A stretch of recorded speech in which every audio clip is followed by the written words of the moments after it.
The next full moon on Sunday, December 15th, or Saturday, December 14th, depending on where you're at in the world, will be in the sign of Taurus, not Gemini, as you may have heard. I'm talking about true sky sidereal astrology, where we take the correct or current placements, positions of the planets and etheric bodies as they travel the line of the ecliptic through the star groupings known as the zodiac.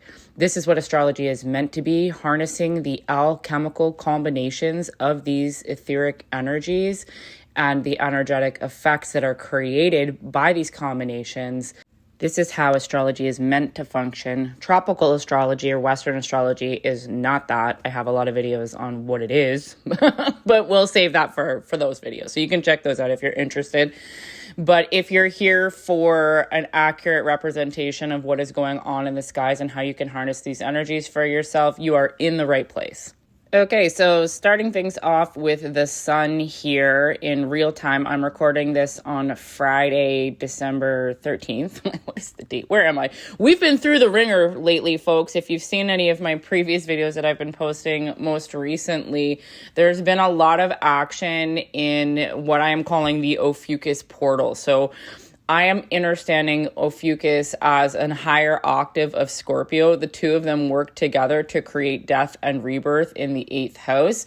Essentially, this is one of the foundational differences as well between tropical or Western astrology and true sky sidereal. In the tropical system, the 12 zodiacs lead us in a circle essentially around the physical world because it's based on a calendar and a clock designed to ensnare humanity in a never-ending cycle of consumption and production.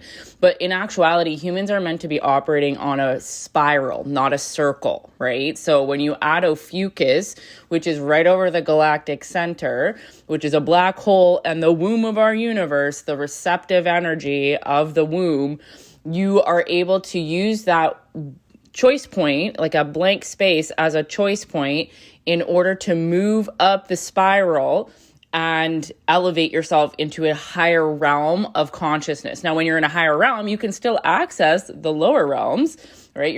Then that's how humans are meant to function. We are in these bodies in order to have experiences, but we're also spiritual beings. We're not just materialistic machines essentially toiling away and living in the physical world. We can do that and have those experiences, but we're also spiritual and able to access things that you cannot see and feel, but, well, you can feel them, but in, in an etheric type of way. But anywho, there's been this going on, okay? So when the moon is full, the moon and the sun are opposite each other. So they're opposing each other. So we always have the illuminating force of the sun affecting the full moon, okay, because it's opposing it. So right now, the sun is right in the middle of the Ophiuchus portal. It is right over the galactic center, which is the choice point. And I have spoken to that dynamic a lot in other videos, so I'll try to make this one a bit more concise and leave it at that. In this part of the sky, we also do have Mercury just finishing up retrograde, which is another kind of pause energy, rethinking how we communicate, how we think. And it's been right in the same portal energy of Scorpio and Ophiuchus, death and rebirth, the choice point and moving up. So how you think is influencing this as well. Just moving down the line of the ecliptic here, I did a video yesterday. We had a crazy surge in the Schumann resonance that corresponded with an aspect opposition between Venus and Mars you can check out. And then I just did a little zoom in on Pluto there to show you it's not in Aquarius, because here's Aquarius, okay? Saturn is in Aquarius. And then we have Neptune in Pisces. Yesterday, the moon was in Aries, and that is another thing that differs with true sky sidereal in that the constellations are different sizes. You can see here the difference between the size of Taurus and the size of Aries, okay? So the little ram here and then Taurus. So since Taurus is so large, the moon will still be in that energy when it's full on late Saturday, early Sunday, and it will be in a square, which is a 90-degree angle, to Neptune, which is in Pisces, okay? So what does this mean? How do we break this down? How do you make this a primary experience by understanding the combination of these energies and how they work together? Okay, so when we're using astrology in this sort of way, the planetary being or the etheric body that is moving is like the character, and the zodiac sign that it's moving through is like the costume, right? Both of these things, these different elements, have their own set of archetypal energies, okay? And there's a pattern to this. I actually made a whole video on this called How to Read a Birth Chart, Astrology Made Easy or something like that. It's on my feed. So you can check that out and if you want more information on that. So what are we working with here? The moon, right? The moon is our emotions. It is the being that is the closest to us. In the fourth way mystery school philosophy, the moon is meant to serve as a catalyst to pull things to the surface for us, like it does the tides, right? It moves the tides. We are made of water.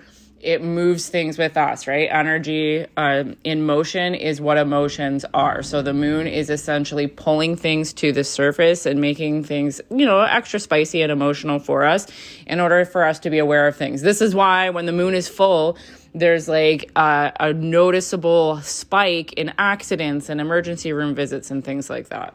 So the moon being full and agitating or activating us in an emotional type of way in wearing the costume of Taurus. So Taurus is fixed earth. It is the most solid earth, the middle of the earth energy and the elementals of the zodiac, okay?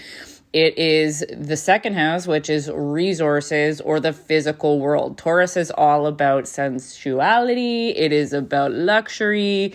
It is about eating the food, drinking the drink, having the sex, being in a comfy blanket, like hibernating at home, being a homebody, like just basically all of the really like tactile experiences of being in a body in the world, in a comfortable environment.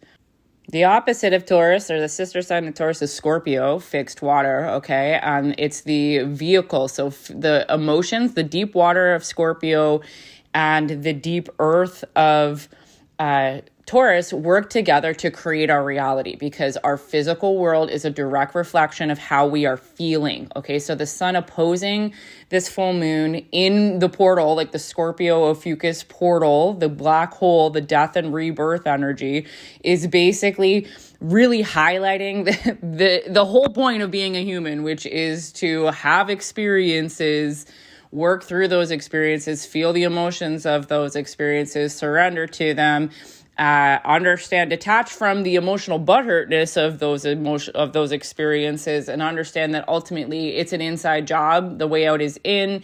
You are creating your reality. So the way to bring about physical change in your environment is to actually change yourself internally. So this is a major theme with this full moon. So we're going to have things highlighted in your physicality. And the task that you have before you is to not react to the things, not to base how you're feeling on your circumstances or the things outside of you, but remember that it's actually inverted and that you decide how you feel first, and then your reality and your environment match. At this point, I just want to remind you that the Schumann resonance has been off the chart for basically the last week and a bit solid, okay? This is abnormally high surges corresponding with the Ophiuchus portal and this energy of us being agitated in order to release the karmic patterning. Okay, so the last element I want to touch on here is the square to Neptune. So again, using this analogy of the character and the costume, Neptune is deep intangibility. It is spirituality. It is what's hidden. It's illusions. And it's in Pisces, which is its home sign. Okay, so it's doubling that energy of like dark night of the soul, like what's hidden behind, kind of. And it can also be like fantasy and rose-colored glasses, right? So there is kind of an oppositional energy or friction between the grounding energy of Taurus and the physical world and what's real and practical and material, and what is on the other end of the spectrum of experience, which is like outer space spirituality, right? As humans, we're meant to operate right in the middle. So we're going to have kind of a push-pull of the physical world versus the spiritual world. And in order for things to be created, like I state all the time, but in the videos I made yesterday, I talk about the law of three, where we need action, receiving, and blank space, right? So we have all three happening right now, which is the recipe for creation. So my recommendation for you this full moon would be to ground yourself, make space, go within, spend some time in your meditative space and landscaping your internal reality. And then also try to make your physical environment as appeasing as you can in your current circumstances. So that's it for this full moon forecast. If you like this kind of content, give me a like, a share, a follow, pass this on to somebody who you think could benefit from it. And I'll see you in the next one.